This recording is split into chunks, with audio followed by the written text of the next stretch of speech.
right. Good morning from the Sony Open in Hawaii. I'd like to welcome Kevin Kisner. Thank you for joining us this morning. Thank you for having me. Kevin, you've had a good record here at Waialae Country Club. Can you explain what it is about this place that fits your eye? Well, I like this shot maker's golf course. You got to play to certain spots. I think it's point A to point B and make some putts. That's kind of my MO on the PGA Tour. So I appreciate when we get to golf courses that play in that manner. It's not really see how far you can hit it. I appreciate when it's playing firm like this in the fairways. So I think it really brings ball striking precision into it and a lot of mental game to understand how the ball is going to react when it hits the ground. As along those lines, this place, the wind is what is one of the big defenses. Does that play into your hands as well? Well, I think it separates when you're playing well. If you're playing well in the wind, you can really separate yourself from the field because you got complete control of the golf ball, and that the wind can expose you when you don't have control of your golf ball. So, fortunately, when it's been windy here, I've had pretty good control of it and been able to have a chance to win. All right. At this time, I would like to open it up to questions. Go ahead and throw your name in the chat if you'd like to ask one.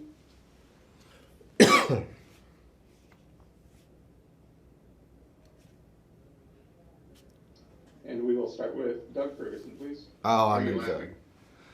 I thought I was getting 0 questions, so I thought we were out. But then I realized you were here.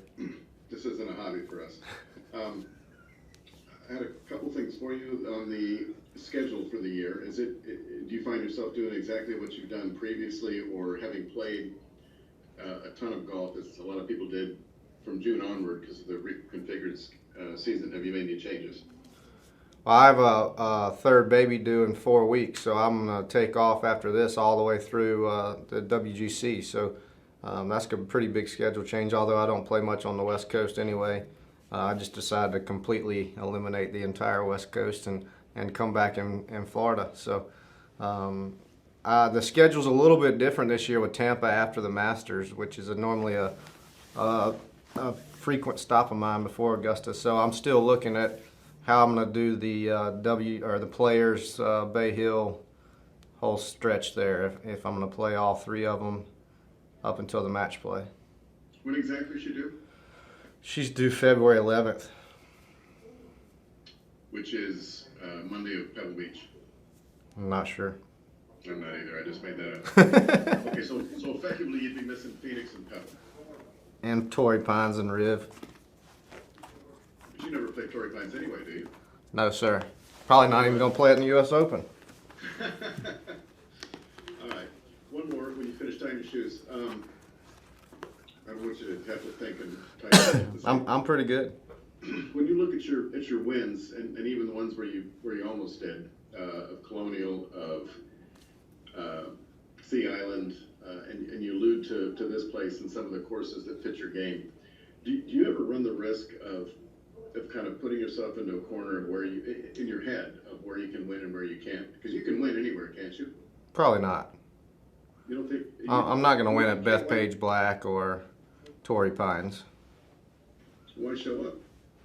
Because it's give away a lot of money for 20th. Are there courses you play this year that you don't think you can win? Not many, but a lot. It depends on where the majors are.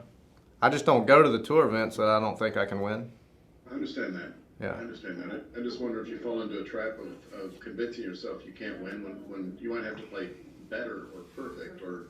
No, I understand what you mean, but I don't think I can make up enough ground in the areas that I'm great on certain courses, so I just don't attend those. I think on the flip side, I think I probably put too much pressure on myself on the courses I know I can win at. So I have to be cognizant of that leading into the week. Here's my chance. Yeah. Okay.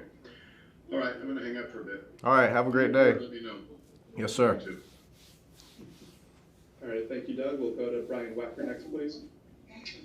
Thank you. Just going back to the Masters and mentioning that, just curious if your preparation will be any different going into this year's, with them being so close, and obviously the schedule change you just mentioned, kind of taking more time off, and secondly, if there's any adjustments you need to make strategy-wise, going back to April. Well, I'm hoping in April we can play a more firm golf course with less rough. I felt like the rough was more penal in the fall than it has in the past, and being so wet, I felt like it played extremely long, and even the greens were so wet that just wasn't the same Masters experience that we're accustomed to, and I didn't do a great job of moving into that type of situation. So I need to continue to hit fairways. I felt like I missed more fairways at Augusta in the fall than I ever have in my previous 4 or 5 attempts. So be able to score around there, I got to keep the ball in the fairway and keep it on the right side of the hole, which I didn't think was as big a deal in the fall Masters. So not a lot of difference in the schedule, not a lot of difference in preparation. Just need to play better when the tournament comes around. Will you go, I can't recall what your usual prep is, will you go up there early as opposed to, I can't remember if you did that in November. Excuse me, I haven't played, I live in 30 minutes away. I didn't even, Right. I don't think I went until the Sunday before in November. Obviously they weren't open very long before the tournament. Right. I'll probably go over there sometime in March leading up and see how the course is shaping up. If maybe the Honda week or something that I don't normally play, and that'll be about it. Gotcha. Thanks. Yes, sir. All right, we'll go back to Doug, please. Now that we've had a year under our belt, the idea that someone won the FedEx Cup by starting with a head start of the Tour Championship, and the guy that shot the lowest score did not get any recognition for a victory outside of the world ranking. Are you good with that? And can you see that being a problem at all going forward? No, I'm good with it. I think it makes for a more interesting culmination of the playoffs, and being that most of our off-course contracts are based on world rankings, I think that's a huge part that the actual winner gets the world ranking points. So I think we're nailing it both ways, and the only time will tell. We'll probably make adjustments. That's what we've done through our whole life as the PGA Tour, and if we see an area that we can improve, we probably will get better at it. If not that you would care, but if I were to say to you one day, wow, Xander hasn't won in more than a year and a half now, would that register with you, or would you think of Eastlake? I would not think of Eastlake. I think of the guy holding the trophy at the end. They don't hand out a trophy for winning, do they? Just the regular 72 holes? Say that again? They don't give a trophy for the lowest 72 holes, do they? Not at Eastlake. Yeah, so I don't see him. Where did you start? Where were you? I don't remember. Probably in last. Probably where I finished. Going in? No, I was probably about 20th and stayed there. Yeah. But I mean, I guess there's kind of the feeling that even though Xander shot the lowest score, you guys were playing for a certain score and reacting to that score. Can you see that side of it, that maybe Dustin doesn't aim for the fat of the green if he's 2 behind instead of 2 ahead? Does it change? Does that keep people from looking back in hindsight, this is what should have happened? No, I would never look back at it that way, but I 100% think that we'd play strategy based on the way Dustin played it, yeah. And the whole reason is looking at the leaderboard. We all knew what it was going in, so he's going to play the fat of the green knowing he's going to win $15 million. So would everybody else in that position. And if you're 2 behind, you're taking on flags? 100%. Okay.